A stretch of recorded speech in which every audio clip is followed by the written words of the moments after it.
Hi, I'm Sheila Lepkin, school psychologist and specialist in selective mutism. We have created this video to demonstrate exposure therapy in the community for selective mutism. That's when you leave your home and go out into the community to practice talking skills.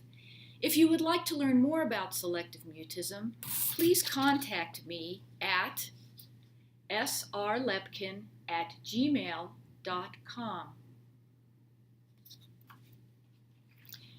If you have gone to an intensive selective mutism camp, such as ours in Denver called Courageous Kids Camp, run by the Anxiety Solutions of Denver, then you are more than ready to carry out a community exposure, and this will serve as a good review. If you have not, then I suggest looking at the resources I will send in an email and then watching this video. We have also created another video that shows an initial slide-in with a stranger in a clinic setting. You can find it here. Pause the video and write it down.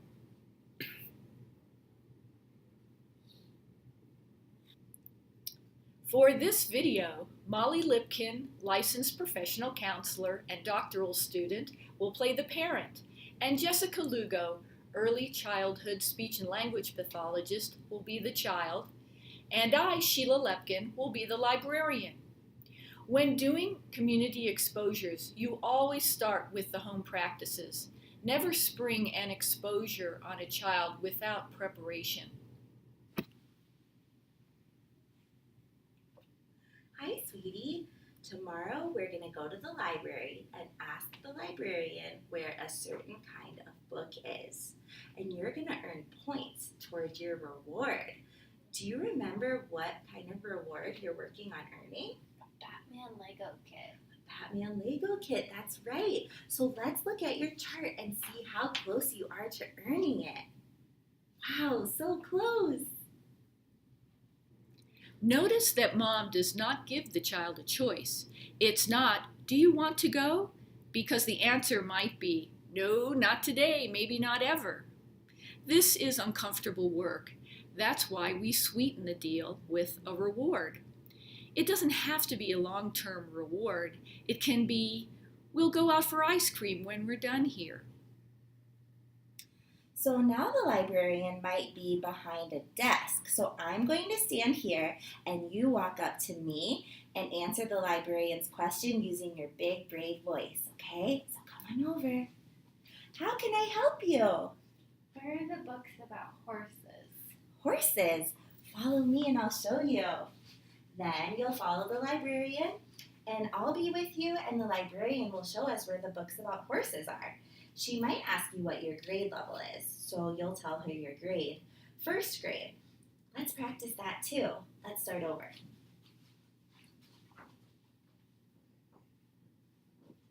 Hi, how can I help you? Horses. I want a book about horses. Horses. Follow me and I'll show you. How old are you? Mom, you didn't ask me what grade I was in. Dear, I'm not exactly sure how the librarian will ask or what she or he might say, so we're practicing a few different things. If she says, how old are you, what will you say? I'm 7. That was great. I'm giving you extra points for your awesome practicing. We'll also practice some tonight and tomorrow, on the way to the library in the car, outside the library, and inside the library too. You can't practice once and get good at something any more than you can catch a ball once and be a good catcher or swim after one swim lesson. Practice makes progress. Now the day has come. Mom and child have practiced outside the library and now they are inside the library. Mom has a point chart and perhaps a little card that says that your child has selective mutism and needs to practice answering questions. But even if you don't have a card to hand the librarian, you can walk up to him or her for a moment and briefly prepare the librarian. Hi, how can I help you? Hi, yes, my daughter needs to practice asking people questions. It can be hard for her and scary for her, so she needs a lot of practice before it gets easier. It may take her about 5 to 10 seconds for her to get the courage to talk. I just need you to give her time to talk or to answer.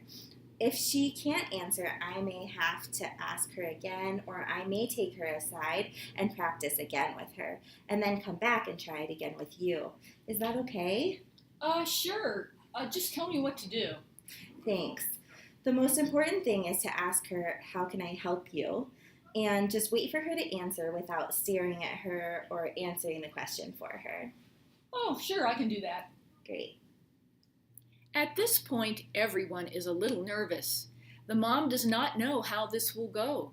The librarian isn't quite sure what this is all about, and the child's fear is climbing.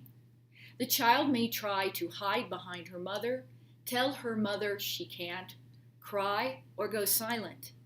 Be encouraging and move forward. You are getting so good at this. Let's practice one more time. Hi, how can I help you? Horses. I'm looking for a book about horses. That was great. I think you're ready. Okay, well remember, you're earning your points using your big brave voice to get your prize. Okay. Okay, go ahead and ask her. Hi, can I help you?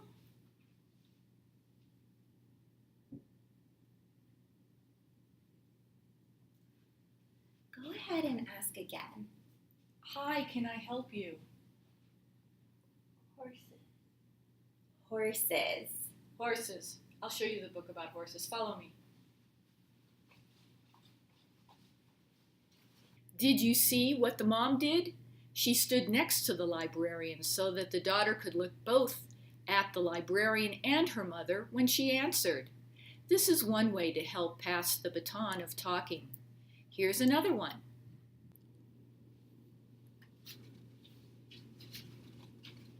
Hi, can I help you?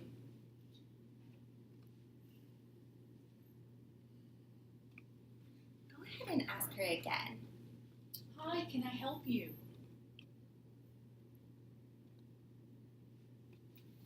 Okay, just give us a few moments to practice. Okay, come on over here. So let's go ahead and practice again. I'll be the librarian, and you'll tell me what kind of book you're looking for. Okay. Hi, how can I help you? Horses books. Horses, books. Awesome job. Let's move over this way just a bit and practice again. Hi, how can I help you? Horses books. Horses, books.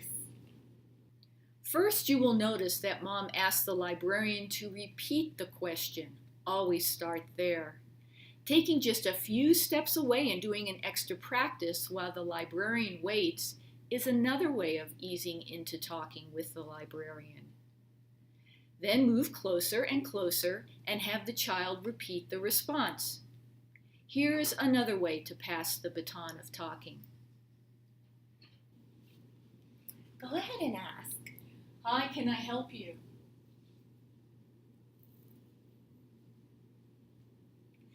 Sweetie, do you want a book about horses or slimy giant worms? Horses. What? Horses. Thanks for letting us know. Horses. Follow me.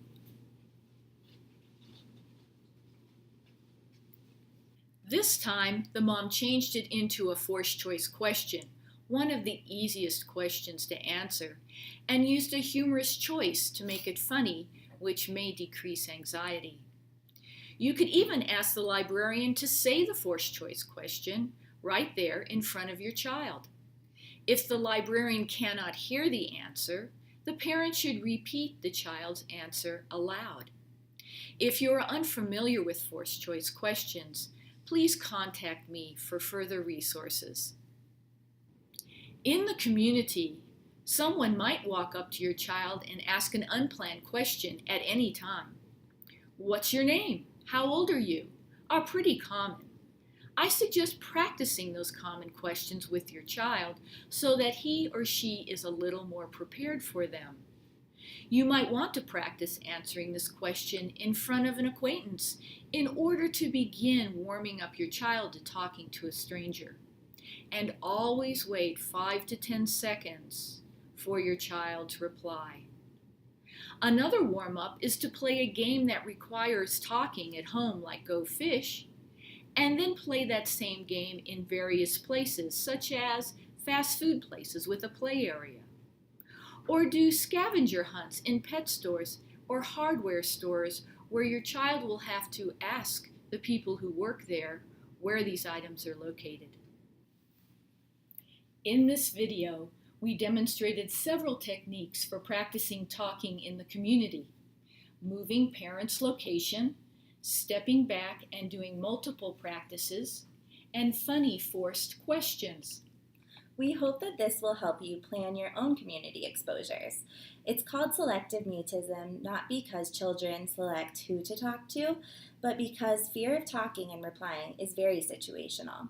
A child who can talk to a librarian in the library may not be able to talk to that librarian on the sidewalk or talk to a different librarian at the same library. That's why multiple practices in a wide variety of locations and with different people are important. Each exposure practice reduces fear a little bit and builds the child's discomfort tolerance and bravery. Building Brave Daily. That's our slogan at Courageous Kids Camp in Denver. Please contact me, Sheila Lepkin, for more information. There's also some great information at selectivemutism.org. Thank you for watching Community Exposure Therapy for Selective Mutism.